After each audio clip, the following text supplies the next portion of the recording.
सावधान। जय श्री ओम नमः सिद्धेभ्यः नमो अर्हन्ताणं नमो सिद्धाणं नमो आयरीयाणं नमो वज्झायाणं नमो लोये सवसाणं। मंगलं भगवान् वीरो मंगलं गौतमो गणी मंगलं कुंद कुंदाद्यो जैन धर्मोस्तु मंगलम् सर्वमंगलमांगल्यं सर्वकल्याणकारकं प्रधानं सर्वधर्माणां जैनं जयतु शासनं। वंदितु सौवसिद्धे ध्रुवमचलमनोवमं गतिं पत्ते वोच्छामि समय पां नमो सुदकेवली गणिदं नमः समय साराय स्वानुभूत्या चकासते चित्स्वभावाय भावाय सर्वभावांतर देहादिक से भिन्न जो परयायो से पार ज्ञान स्वभावी आत्मा देहानंद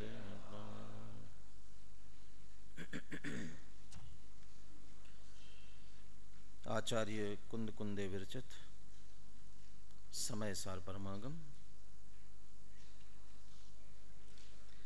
13वीं गाथा की अपन चर्चा कर रहे हैं।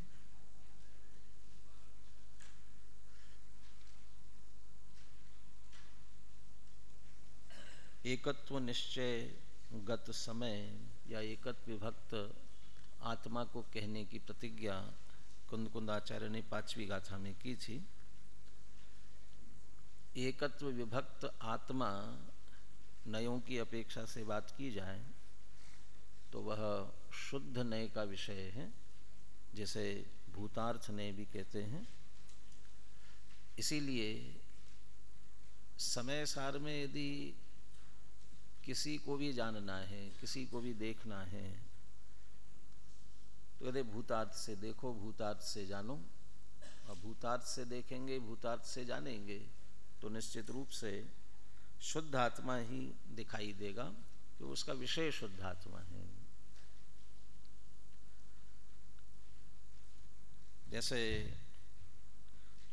ये 2 उंगलियां करके किसी से पूछा जाए ना, ये क्या है, तो अलग अलग उत्तर मिलेंगे। क्या क्या उत्तर मिलेंगे कि 2 रुपये हैं, 2 लड्डू हैं। तो ऐसा अलग अलग उत्तर क्यों मिला? सिर्फ संख्यावाची अकेले 2 आना चाहिए था, उसके साथ में रुपये लड्डू क्यों आए? जिसके चित्त में रुपये बैठे हो उसे रुपये दिखाई देगा, जिसके चित्त में लड्डू बैठे हो उसे लड्डू दिखाई देंगे। वो उसके साथ क्यों, उसका दृष्टिकोण, तो जिस दृष्टि से देखेगा वो दिखाई देगा उसे। बचपन में एक वो कविता पढ़ी होगी ना, वो पापा जी का रुपया गोल, मम्मी की रोटी गोल, है ना, सारी दुनिया गोल मटोल। अब वो मम्मी को गोल दिखाई देगा तो रोटी दिखाई देगी, पापा को दिखाएगा तो रुपया ही दिखाई देगा। वो दृष्टिकोण, ऐसा ही कहते हैं यहाँ भूतार्थ का दृष्टिकोण लाओ, शुद्ध नय का दृष्टिकोण लाओ, और शुद्ध नय की दृष्टि से 9 तत्वों को देखो। तो शुद्ध नय की दृष्टि से 9 तत्व देखेंगे तो क्या दिखाई देगा, उसमें क्या दिखाई देना चाहिए। हमारी दृष्टि शुद्ध नय की हुई कि नहीं हुई, ये हमें देखना हो तो हमें शुद्धात्मा दिख रहा है कि नहीं दिख रहा है। हमारी दृष्टि में समभाव आया कि नहीं आया, समता का भाव आया कि नहीं आया, देख लो। चाहे जैसी प्रतिकूल अनुकूल परिस्थिति हो, सामने वाला चाहे जैसा हमारे साथ व्यवहार करे, कोई निंदा करे, कोई स्तुति करे, हम क्या फर्क पड़ता है हमें। यदि फर्क पड़ रहा है तो समझ लेना अभी समता भाव नहीं आया है। और हम दोनों में सहज शांत रह सकते हैं तो समझ लेना चाहिए समता भाव आया है। ऐसे इनमें सब में हमें एक शुद्धात्मा दिखाई दे तो समझ लें हमारी दृष्टि शुद्ध नहीं की हो रही है, शुद्ध नहीं की हुई, और शुद्ध नए से इनको देखा जाए तो एक शुद्धात्मा दिखाई देता है। और चूंकि वह शुद्धात्मा दिखता है इसलिए शुद्ध नए से देखना, जब भूतार्थ शब्द का प्रयोग किया, वह सम्यक्त्व कहलाता है। बोलिए गाथा और पद्यानुवाद बोलिए 13वीं गाथा।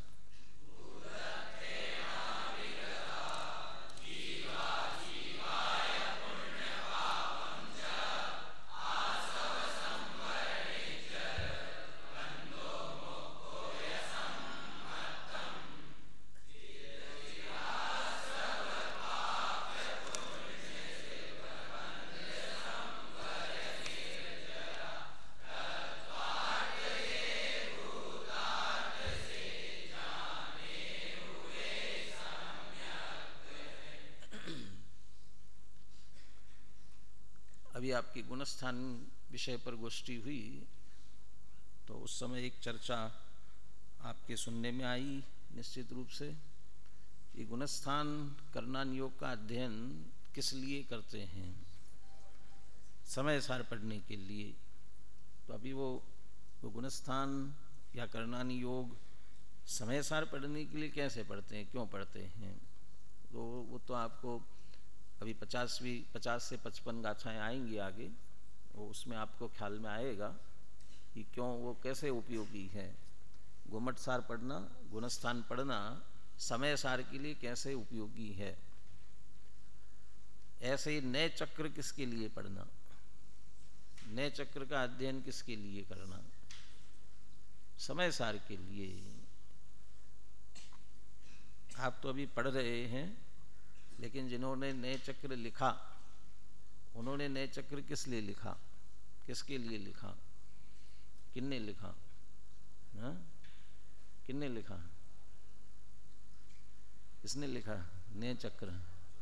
हाँ हाँ, अभी तो हमारा ध्यान सीधा डॉक्टर साहब पर जाता है। डॉक्टर भाईल जी ने लिखा, हाँ उन्होंने भी लिखा तो समय सार के लिए लिखा, समय सार समझने के लिए लिखा। और जो पुराना, ये तो परम भाव प्रकाशक नए चक्र है, और एक और द्रव्य स्वभाव प्रकाशक नए चक्र, वो जो माइल्ड धवल, वो भी ये कहते हैं इस समय सार को आधार बना करके, समय सार समझने के लिए, समय सार में कैसे नयों का प्रयोग हुआ है या वो हमें कैसे समझ में आए, उसकी मुख्यता से नए चक्र लिखते हैं। अरे उसके लिए हैं सभी। तो आपके लिए ये सहज पीछे भैया सबसे आखिरी में तुम्हारे पीछे मयूर, मयूर है मधुर, हाँ आप ही लोगों की तरफ ध्यान दे रहा हूँ। दोनों मधुर के इधर उधर जो बैठे पीछे, बातें नहीं, यहाँ आने के बाद बिल्कुल एकाग्रता से सुनना है। तो वो आपका सौभाग्य, फर्स्ट ईयर में आप आकर के गुणस्थान पढ़ लेते हैं, सेकेंड ईयर में आकर के गोमट सार नए चक्र पढ़ते हैं। तो ये समय सार समझने के लिए हैं। और अभी आपके लिए नए चक्र का प्रकरण भी सहज ऐसा चल रहा है, जो व्यवहार निश्चय की भूतार्थ अभूतार्थ का वो प्रकरण वही चल रहा है, और उसका प्रयोग समझ लीजिए आपको यहाँ करने के लिए मिल रहा है, समझने के लिए मिल रहा है। तो इस हिसाब से उसे बराबर मर्म लेना चाहिए। जो द्रव्य अपना अगला प्रकरण पढ़ेंगे नए चक्र का, द्रव्यार्थिक पर्यायार्थिक वाला। अब उस समय वो द्रव्यार्थिक पर्यायार्थिक का प्रयोग सीधा इसमें नहीं है, क्योंकि निश्चय व्यवहार अध्यात्म के नए हैं और समय सार अध्यात्म का ग्रंथ है, इसलिए निश्चय व्यवहार की मुख्यता से आएगी। तो जो अगले वर्ष द्रव्यार्थिक पर्यायार्थिक पढ़ेंगे उनको इंतजार करना पड़ेगा। लेकिन आपके लिए तो अभी निश्चय व्यवहार ही पढ़ रहे हैं और उनका प्रयोग भी यहाँ तत्काल हो रहा है, और अभी विषय भी साथ साथ चल रहा है। नहीं तो ऐसा होता है कि अभी बाद में पढ़ते नए चक्र, ये प्रकरण निकल जाता फिर पढ़ते, अभी साथ साथ चल रहा है। तो आपका विषय भी उस कारण से अच्छी तरह से स्पष्ट हो जाना चाहिए, पक्का हो जाना चाहिए। टीका अपन ने प्रारंभ की थी। अभी प्रारंभ में जो मैंने चर्चा की वो टीका की पहली पंक्ति की भी चर्चा है, कल भी अपन ने पढ़ी थी, इसलिए उसे पढ़ते हुए आगे बढ़ते हैं। अमुनि ही जीवादीनि नवतत्वानि भूतार्थेन अभिगतानि सम्यक दर्शनम संपद्यंत एव। तो कभी कभी अमृतचंद्र आचार्य को भी लगता है कि कहीं भाषा थोड़ी ज़्यादा क्लिष्ट नहीं हो जाए, इसलिए थोड़ा सरल भी कर देते हैं। नहीं तो हर एक में जीवादीनि नवतत्वानि भूतार्थेन अभिगतानि, वो हर एक में ये विभक्तियाँ लगाने की कहाँ जरूरत थी। वो सामासिक शब्द बना देते तो एक शब्द भी बन सकता था, लेकिन ऐसा नहीं करके थोड़ी सरलता करने के लिए स्पष्ट कर दिया। तो जीवादीनि नवतत्वानि, जीवादि ये नवतत्व, भूतार्थेन अभिगतानि, कैसे कैसे जानना है? भूतार्थ से। गत शब्द है ना, गत शब्द, गमनार्थक जितनी धातुएं हैं दोनों अर्थ होते हैं, ज्ञानार्थक भी है। तो ये गत, इसके साथ में अभिगत लिखा। अभिगत माने क्या होता? अभिगत, अभि समन्तात माने चारों ओर से, माने अच्छी तरह से। और किसी द्रव्य को चारों ओर से देखने का मतलब क्या? द्रव्य के चारों ओर कौन से होते हैं? उसके स्वचतुष्ट है, द्रव्य क्षेत्र काल भाव, तो उसे अच्छी तरह से देखो। द्रव्य से, क्षेत्र से, काल से, भाव से, सब ओर से उसे देखो अच्छी तरह से। ये अभिगत। और नव तत्वों को देखो। अब नव तत्वों को द्रव्य क्षेत्र काल भाव से देखा जाए, स्वचतुष्टय से देखा जाए, और उसमें भी भूतार्थ से देखा जाए, शुद्ध नय से, परम शुद्ध निश्चय नय से, क्या दिखाई देगा? उसकी दृष्टि तो वहाँ सर्वत्र एक शुद्ध आत्मा को देखने की होती है। इसलिए जब इन नव तत्वों को अच्छी तरह से देखा जाएगा और भूतार्थ से देखा जाएगा तो क्या दिखाई देगा? कि एक शुद्ध आत्मा। और चूंकि एक शुद्ध आत्मा दिखाई देगा, इसलिए इसमें इस वाक्य में लिखा नहीं है, इसमें तो ये लिखा कि जब इस तरह से देखेंगे जानेंगे तो सम्यक दर्शनम संपद्यन्त एव, सम्यक दर्शन प्रकट होता ही है। ये अनुभव की बात है। वो ये कहते हैं ना, तू कहता कागज लेखी और मैं कहता आँखन देखी। वो आँखों देखी वाली बात करते हैं, आँखों से देखी हुई बात उसको प्रत्यक्ष समझते, ज़्यादा प्रामाणिक समझते हैं। लेकिन अपने आचार्य क्या कहते हैं? आँखों देखी की बात नहीं है, वो मैं कहता अनुभव देखी, अनुभव से देखी हुई बात। ये अनुभूत बात है अच्छी तरह से। जैसे लोगों को जगत के शुद्ध परिचिदानुभूता सर्वस्वी काम भोग बंद कहा, वो अनुभूत है। और इसलिए वहाँ लिखा कि वे परस्पर आचार्यत्व भी उसका ही करते हैं। एक दूसरे को क्या समझाएंगे, क्या बताएंगे, क्या चर्चा करेंगे? वही अनुभूत है तो उसी की चर्चा भी करते हैं एक दूसरे को। आचार्य किसकी चर्चा करेंगे? कि जो उनको अनुभूत है उसकी चर्चा करेंगे। क्या अनुभव में आता है उन्हें? उन्हें दिखता है जब हम अपनी दृष्टि शुद्ध नए रूप करते हैं, परम शुद्ध निश्चय नए से, ये इस दृष्टि को हम मुख्य करते हैं तो सम्यक दर्शन प्रकट होता ही है। हमारे पूर्व में जितने सम्यक दृष्टि ज्ञानी हुए उन्हें हुआ, हमने किया तो हमें हुआ। इसलिए वे इसे सिद्धांत के तौर पर, अनुभूत किया हुआ सिद्धांत कहते हैं कि जब हम शुद्ध नय से देखेंगे जानेंगे अच्छी तरह से तो सम्यक दर्शन प्रकट होता ही है। ये अनुभूत सत्य है। देखा देखी कहा हुआ ऐसा नहीं है, सुना सुनाया नहीं है, कि अनुभूत सत्य है, सम्यक दर्शन प्रकट होता ही है। ऐसा भी कह सकते हैं आज तक जिन्हें सम्यक दर्शन प्रकट हुआ है ऐसे ही हुआ, इसी विधि से हुआ और आगे भी इसी विधि से होगा। यही विधि अपनानी पड़ेगी, इसके अलावा कोई दूसरा उपाय नहीं है। तो यही अपनाना पड़ेगी। तो फिर नौ तत्वों की चर्चा क्यों की, एक आत्मा की चर्चा करते हैं, तो उसको स्पष्ट कर रहे हैं आगे। अमीषु तीर्थ प्रवृत्ति निमित्तम अभूतार्थ नयन व्यपदिश्यमानेषु जीव अजीव पुण्य पाप आश्रव संवर निर्जरा बंध मोक्ष लक्षणेषु नव तत्वेषु। ये नव तत्व कैसे, नाम बता दिए, नाम दोहराने की आवश्यकता नहीं है। ये जो नव तत्व है ये व्यपदिश्यमानेषु, व्यपदिश्यमान माने जिनका कथन किया जा रहा है। ये हर एक में विभक्ति तो जो विशेष विशेषण होते हैं उसमें हर एक में लगानी पड़ती है, इसलिए वो लगाए गए हैं। व्यपदिश्यमान जिनका वर्णन किया जाना है, कथन किया जाना है, वाच्य विषय जो आगे ये नौ तत्व, या जिनवाणी में नौ तत्वों का वर्णन किया, शास्त्रों में नौ तत्वों का वर्णन किया। जो शास्त्रों में जो वे नौ तत्व विषय है, व्यपदिश्यमान है, कथन जिनका किया जाता है, क्यों करते हैं, नाम दोहराने की जरूरत नहीं कौन कौन से, वे सारे नौ तत्व क्यों बताए जाते हैं कि तीर्थ प्रवृत्ति निमित्तम।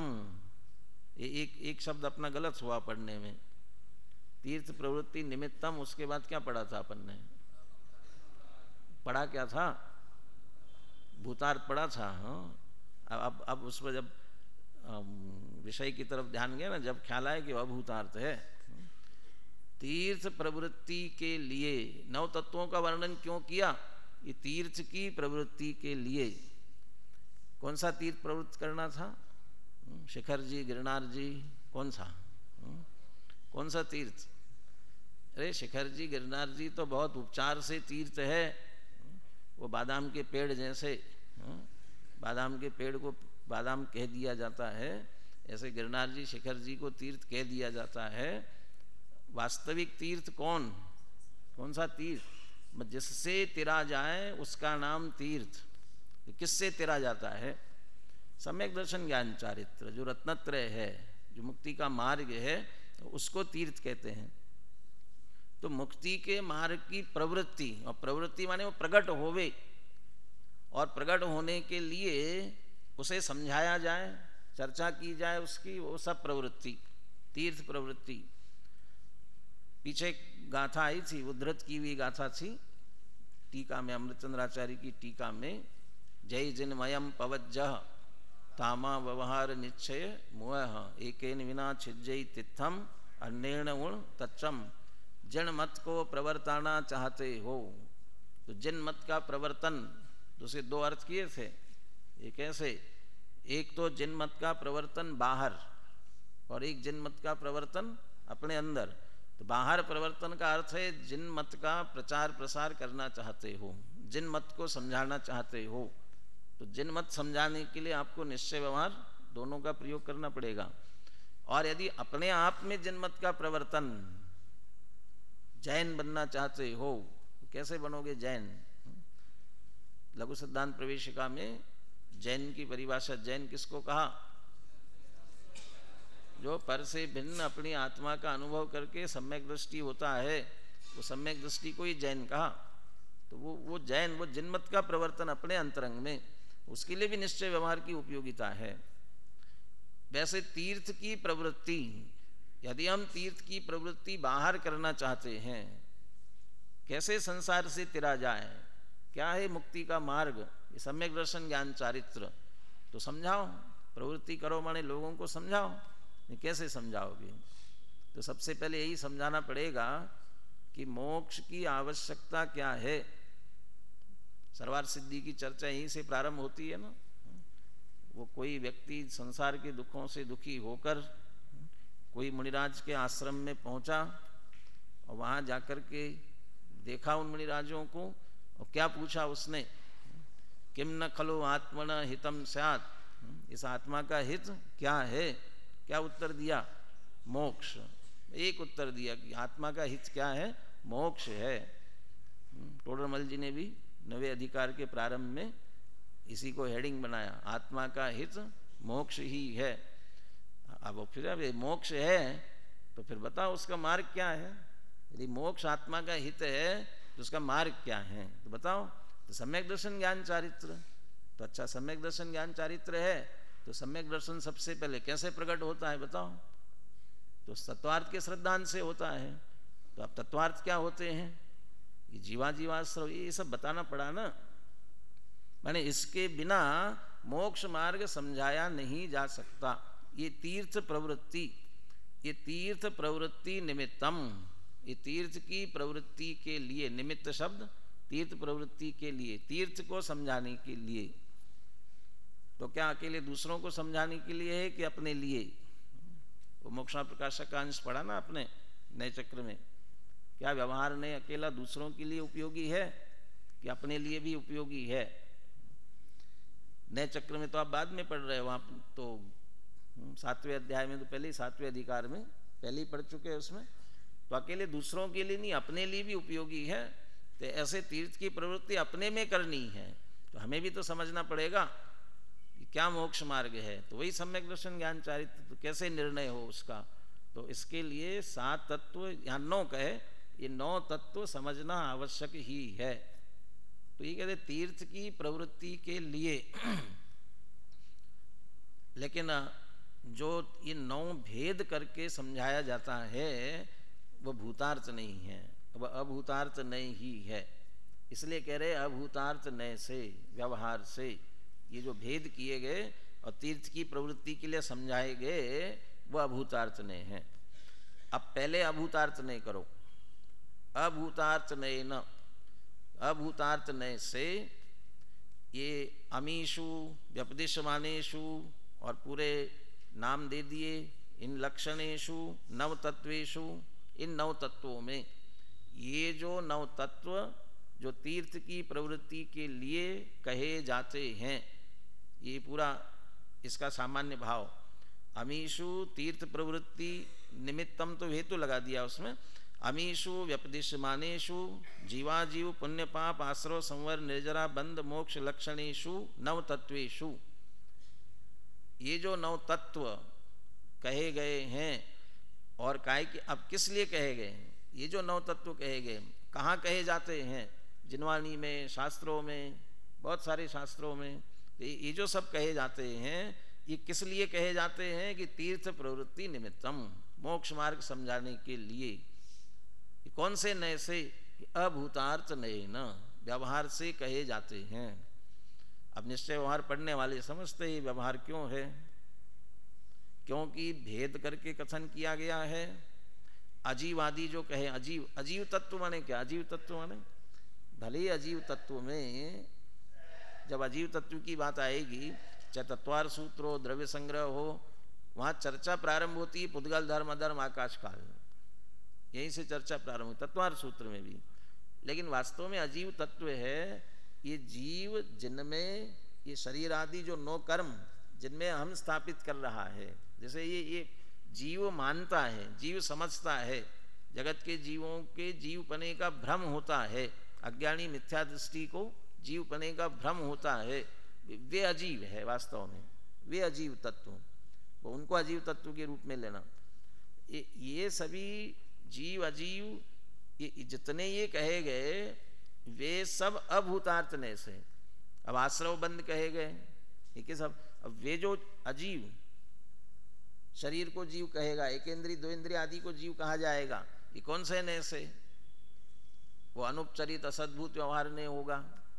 स्त्री पुत्र कुटुंब परिवार, ये सभी अन्नम वै प्राणा धनम वै प्राणा कह दिया ना, ये इन सबको भी स्वीकार किया। ये सब उपचरित असद्भूत व्यवहार ने से होंगे। तो और बाकी आगे के क्रम से लगा लेना सद्भूत कौन से है, कौन कौन से नए से है। तो लेकिन वे सब व्यवहार होंगे, और व्यवहार है इसलिए उन सब को यहाँ अभूतार्थ कह रहे हैं। तो इस तरह अभूतार्थ नय से ये जो 9 तत्व कहे गए और निरर्थक नहीं कहे गए हैं, तीर्थ प्रवृत्ति के निमित्त से ये कहे गए हैं। अब कहते दृष्टि बदलो, ये समझाने के लिए व्यवहार से कहा गया था, अभूतार्थ नय से कहा गया था। अभी सब में सप्तमी विभक्ति लगा के छोड़ा है, अमीषु 9 तत्वेषु। अब क्या करना, इनमें क्या करना? ये जो कि अभूतार्थ नय से तीर्थ प्रवृत्ति के निमित्त से कहे गए हैं, अब इनमें क्या करना? एकत्व द्योतिना भूतार्थ नयन एकत्वम उपानीय। अब उसमें भूतार्थ का प्रयोग करो, भूतार्थ नय का उपयोग करो। और भूतार्थ नय कैसा है? एकत्व द्योतिना, वो एक पना देखता है, अभेद पना देखता है, शुद्ध देखता है। वो उससे एकत्व द्योतिना भूतार्थ नयन उससे एकत्वम उपानीय, एकत्वपने को ले जाकर अपनी दृष्टि एकत्व में ले जाओ, और एकत्व में ले जाकर शुद्ध नयत्वेन व्यवस्थापितस्य आत्मनः अनुभूते आत्मख्याति लक्षणया संपद्यमानत्वात्। ऐसा करने पर जो शुद्ध नय से व्यवस्थित किया गया है, स्थापित किया गया है, स्थापित किया गया, निरूपण किया गया, कथन किया गया है, शुद्ध नयत, वो शब्द अलग अलग है, भूतार्थ नयन एकत्वम उपानीय और शुद्ध नयत्वेन व्यवस्थापितस्य, ये शब्द अलग अलग है, भाव एक ही है। भूतार्थ नय से जिसे एकत्व में लेकर के और फिर शुद्ध नय से जिसको व्यवस्थापित किया, तो शुद्ध नय को या भूतार्थ नय को एक ही है। तो शुद्ध नय से व्यवस्थापित कौन? कि आत्मा। और उस आत्मा की अनुभूति वो क्या है? कि आत्मख्याति लक्षण। अनुभूति, आत्मा की अनुभूति का लक्षण क्या है? कि आत्मख्याति। तो आत्मख्याति माने, ख्याति का अर्थ क्या होता है? ये प्रसिद्धि। तो आत्मा की प्रसिद्धि कैसी होती है? आत्मा की प्रसिद्धि क्या करना चाहिए? ख्याति, लाभ, पूजा, इसके लिए क्या करना चाहिए? और आत्मख्याति के लिए क्या करना चाहिए? तो आजकल जमाना विज्ञापन का है, अखबार में छपाओ, टीवी पर दो, जगह जगह लिखवाओ। क्या लिखाओ? आत्मा आत्मा आत्मा लिखा दो। वो आत्मा की कौन करना? आत्मा लिखने से किसको समझ में आएगा? वो तो हर एक अपना अपना नाम लिखाना चाहता है। अभी तो काफ़ी रोक लगा दी गई, नहीं तो यूनिवर्सिटियों में सत्र प्रारंभ होते ही, अब चुनाव होना कि नहीं होना कि कब होना पता नहीं है, लेकिन सत्र प्रारंभ होते ही बहुत से विद्यार्थी अपने अपने बहुत सारे पोस्टर बना बना करके और लगे जगह जगह चिपका देते हैं। ये क्यों लगाते हैं? यहाँ वहाँ सब जगह ये किसके लिए लगाते हैं? आत्मख्याति के लिए। सब यहाँ के यूनिवर्सिटी के सारे विद्यार्थी क्या करें? आत्मख्याति। क्या आत्मख्याति करे? किसकी? वो अपनी ख्याति के लिए, मुझे सब जाने, इसके लिए लगाता है, जगह जगह लगाता है। और जगह जगह लगा करके जब जानने लगते हैं, पूछने लगते हैं कौन? ये मैं। ये तुम कौन हो? ये मैं। मुझे सब जानते हैं और मैं सबको जानता हूँ। अब वो ABVP का वाला होगा तो बता देगा, या वसुंधरा राजे को जानता हूँ, वहाँ से लेकर के और नरेंद्र मोदी तक वो सबको जानता हूँ। और NSUI वाला होगा तो वो क्या बताएगा? गहलोत को जानता हूँ, और कौन कौन है, सोनिया गांधी तक मेरी पहुँच है, मैं उन सबको जानता हूँ। अब देखो मेरी कितनी आत्मख्याति है। इसमें लिखा आगे, आपने पढ़ा हो, ध्यान से पढ़ना आगे। आत्मख्याति का अर्थ क्या? माने मैं बहुत लोगों को जानूं या बहुत लोग मुझे जाने, इसका नाम आत्मख्याति नहीं। इसी में तो हम ख्याति समझते हैं ना। अब मैं बहुत प्रसिद्ध, बहुत लोगों को जानता हूँ। आपका काम निकालना हो ना, मुझे बताना, सबको मैं जानता हूँ, अच्छी तरह से जानता हूँ। मेरी पहुँच कहाँ तक है? उनके किचन तक पहुँचना, किचन तक है मेरी। हाँ, उनके बिल्कुल घर तक पहुँच है मेरी। ये इतने, मैं इतना जानता हूँ अच्छी तरह से उनको, और मुझे बहुत लोग जानते हैं। इसमें हम आत्मा की प्रसिद्धि समझते हैं कि इससे कुछ नहीं होने वाला। माने आत्मा बहुत लोगों को जाने या आत्मा को बहुत लोग जाने, इसमें आत्मा की ख्याति नहीं है। आत्मा की ख्याति है आत्मा आत्मा को जाने, अपने आप को जाने, इसमें ही आत्मा की ख्याति है। और अकेले जानने में नहीं है, जाने, पहचाने और जानकर पहचानकर उसमें लीन हो जाए, वह इसका ही नाम आत्मख्याति है। इसी में आत्मा की प्रसिद्धि है, इसमें ही आत्मा प्रसिद्ध होने वाला है। ये आत्मा तो स्वभाव से तो प्रसिद्ध है, आत्मा नहीं है क्या? ये है आत्मा। हमारे ज्ञान दर्शन चारित्र में नहीं आ रहा है, हमारी श्रद्धा में नहीं आ रहा है, हमारे ज्ञान में नहीं आ रहा है, हमारी चारित्र का विषय नहीं बन रहा है, तो वास्तव में हमारी श्रद्धा ज्ञान चारित्र में उसे प्रसिद्ध करना है। भाई इसका नाम आत्मख्याति है। श्रद्धा का विषय भी आत्मा बने, ज्ञान का विषय भी आत्मा बने, चारित्र का विषय भी आत्मा बने, ये आत्मख्याति, और ये आत्मख्याति किसका लक्षण है? आत्मानुभूति का। आत्मानुभूति आत्मख्याति लक्षण आया, ये आत्मख्याति लक्षण वाली है। जहाँ ये आत्मा की प्रसिद्धि होती है उसका ही नाम है आत्मा की अनुभूति। और ये आत्मा की अनुभूति संपद्यमानत्वात्, संपद्यमान माने प्रकट होती ही है। तो किस तरह से प्रकट हुई? ये जो नौ तत्व व्यवहार से समझाने के लिए, मोक्ष मार्ग के प्रकट कराने के लिए ये विस्तार से भेद करके जो बताए गए थे अभूतार्थ नय से, उनमें जब भूतार्थ नय से एकत्व लाए, और जब एकत्व आया तो क्या हुआ कि वो जो भूतार्थ था ना वो शुद्ध नय था, तो उसने वो आत्मा को ही प्रसिद्ध किया। शुद्ध नय ने उन नौ तत्वों में भी एक आत्मा बता दिया, और आत्मा बता दिया, उसकी अनुभूति हुई तो आत्मख्याति हुई। आत्मख्याति हुई माने सम्यक दर्शन हुआ। तो इस तरह से सम्यक दर्शन प्रकट होता ही है, प्रकट हुए बिना रहता नहीं। इसलिए कह रहे हैं कि भूतार्थ से जाने हुए जो नौ तत्व है वे निश्चित रूप से सम्यक्त्व है। कोई बात इसमें और रही? ये भूतार्थ नयन एकत्वम उपानीय, ये जो बात आई ना, वो पीछे 5वें कलश में भी बात आई थी। 5वां था, 6वां था, 6वां कलश जो निश्चय सम्यक दर्शन का लक्षण बताया था ना, एकत्वे नियतस्य शुद्ध नयतो, इधर शुद्ध नय का प्रयोग किया। एकत्वे नियतस्य शुद्ध नयतो, यहीं से प्रारंभ किया था। शुद्ध नय से जिसे एकत्व में स्थापित किया है। एकता की चर्चा कब करना पड़ती है? पुनः पुनः एकता का संदेश, एक पना, हम सब एक है, क्यों कहना पड़ता है? जब कुछ फूट हो गई हो, भेद पड़ गया हो, तभी कहना पड़ती है। और जब एक हो तो किसके लिए कहने की जरूरत है? अब एक है इसका मतलब अनेक है, लेकिन अनेकता में अनेक प्रकार की हानियां हैं, इसलिए वह अनेकता छोड़ो और एकता को मुख्य करो, इसलिए बार बार संदेश देते हैं। ऐसे ही कहते हैं नौ तत्व ये सब अनेक है, लेकिन उस अनेकता से हित होने वाला नहीं है आत्मा का, इसलिए वह अनेकता छोड़ो और एक में आओ। इसलिए वो भूतार्थ ने शुद्ध ने जो है उसे एकत्व में स्थापित करता है। तो नौ तत्व में भी शुद्ध ने से एक शुद्धात्मा दिखता है, और शुद्ध आत्मा दिखता है तो उसकी अनुभूति होती है, वो आत्मख्याति होती है, और वही सम्यक दर्शन है। ये जो संपद्यमानत्वात् ये जो दिया गया ना, ये आत्मख्याति टीका अमृतचंद्र आचार्य ने न्याय की शैली में लिखी है।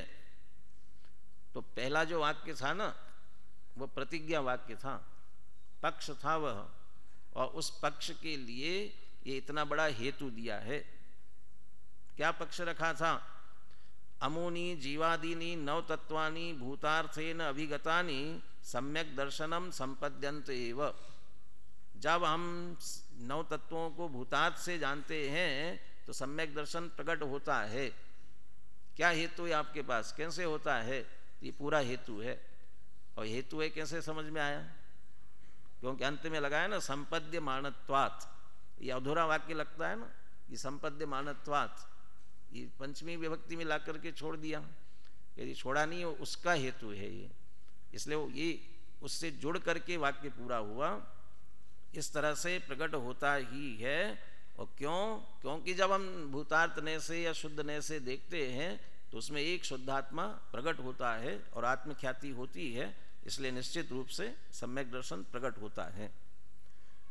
अब ये जो नौ तत्व आए वो कैसे, कहाँ से, कैसे आए, क्या है इनकी विशेषता, इनकी चर्चा अब इसमें आगे कर रहे हैं।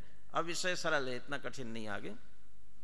तत्र विकार्य विकारक उभयम पुण्यम तथा पापम। पढ़ लेते हैं एक बार पूरा, फिर करते हैं चर्चा इस पर। आश्राव्य आश्रावक उभयम आश्रवः, संवार्य संवारक उभयम संवरः, निर्जर्य निर्जरक उभयम निर्जरा, बंध्य बंधक उभयम बंधः, मोच मोचक उभयम मोक्षः। हो गए, 9 हो गए पूरे।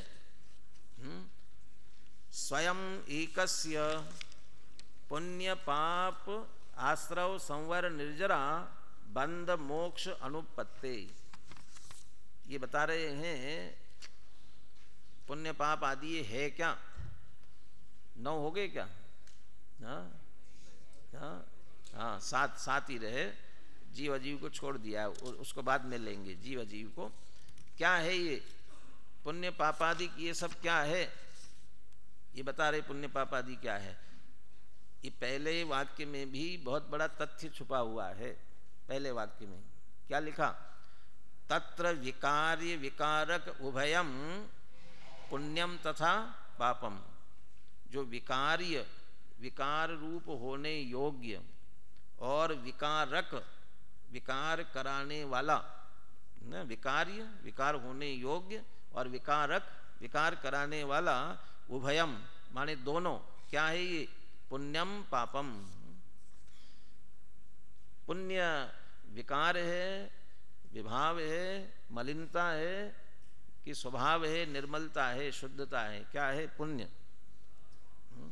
ये तो बहुत अच्छी तरह हमने सुना, इसलिए हमारी तो ध्यान में आता है। लेकिन सारी दुनिया क्या समझती है? पाप तो विकार है और पुण्य अविकार है। उसके सामने, पाप के सामने पुण्य अच्छा है, ठीक है, लेकिन वो संवर निर्जरा शुद्ध भाव निर्मल परिणति उसकी अपेक्षा से, और पुण्य और पाप ये दोनों विकार हैं। ये इस वाक्य से भी ये बात स्पष्ट होती है। और दोनों को समान रूप से, अंतर नहीं। ये पुण्य पाप एक ही कोटि में है। यहाँ स्पष्ट नहीं हो रही है तो उन्हें आगे चल करके पूरा उसके लिए पुण्य पाप अधिकार लिखा है। तो विकारी विकारक, अब ये विकारी विकारक मतलब क्या?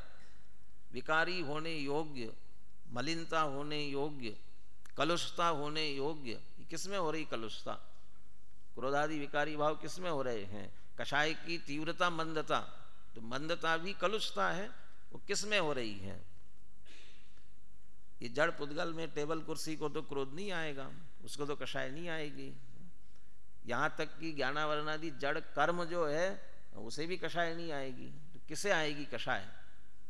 किसे होगी? आत्मा को होगी, जीव को होगी। इसलिए विकार होने योग्य विकार्य जीव है, और विकारक वो कौन कैसे होगा? कलुषता आएगी कैसे? किस कारण से आएगी? अपने आप तो होगी नहीं। तो इसलिए कह रहे हैं वो विकारक जो है वो द्रव्य कर्म के निमित्त से, कर्म के उदय से, कर्म का लक्ष्य करने से होगी। इसलिए वो जो कर्म है ना वो विकारक है, निमित्त की अपेक्षा से ही वो कहलाएगा विकारक। तो जीव है विकार्य और जो कर्म है वह विकारक है।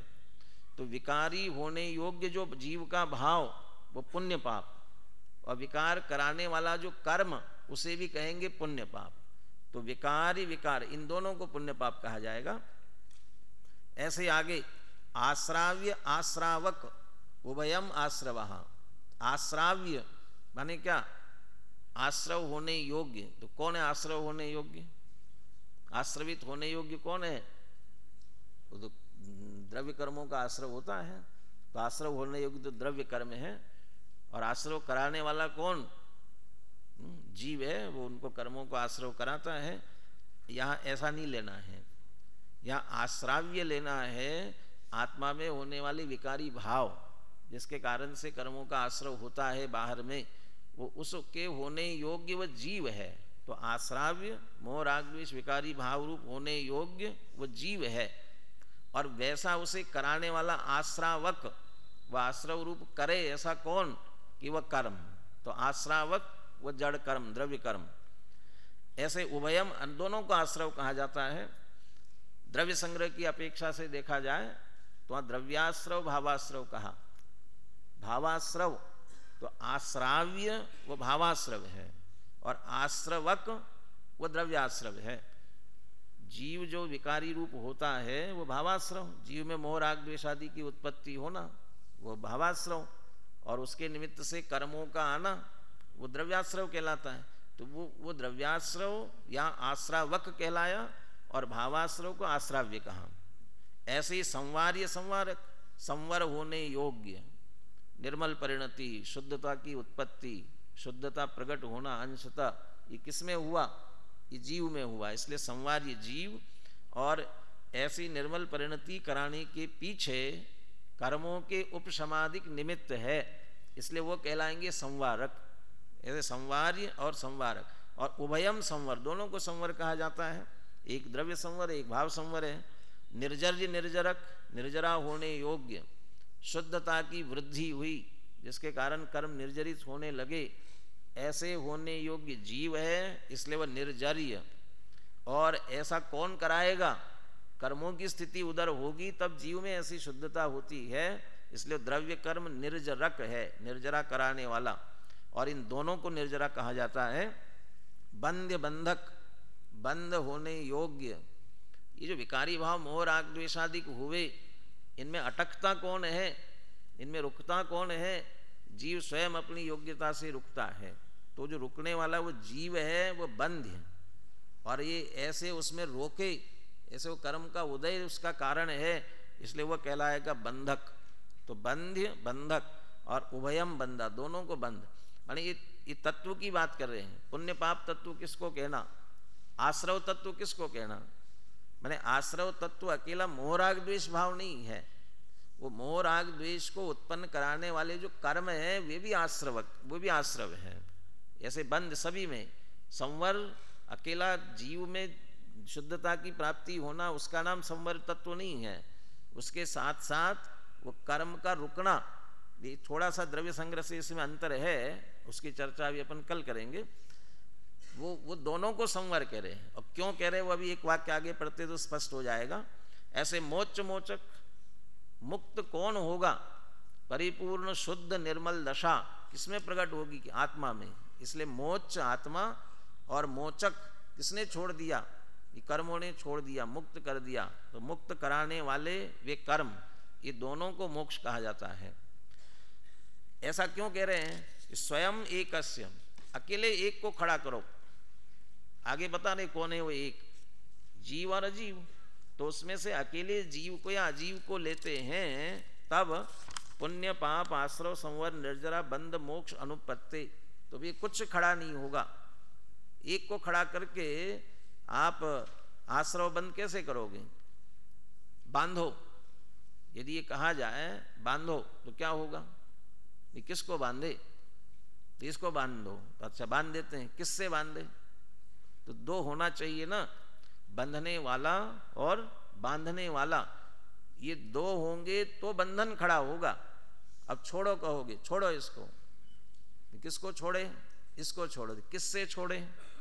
तो ये वहां भी दोनों चाहिए, छूटने वाला चाहिए और छोड़ने छुड़ाने वाला चाहिए। ये दो के बिना ये सात तत्व बनेंगे ही नहीं। अकेले एक के ये होना संभव नहीं है। तो किससे होगा? कि दो से होगा। ये कौन है वे दो? तद उभयम च जीवा जीवो इति। तो वे दो कौन है? जीव और अजीव है।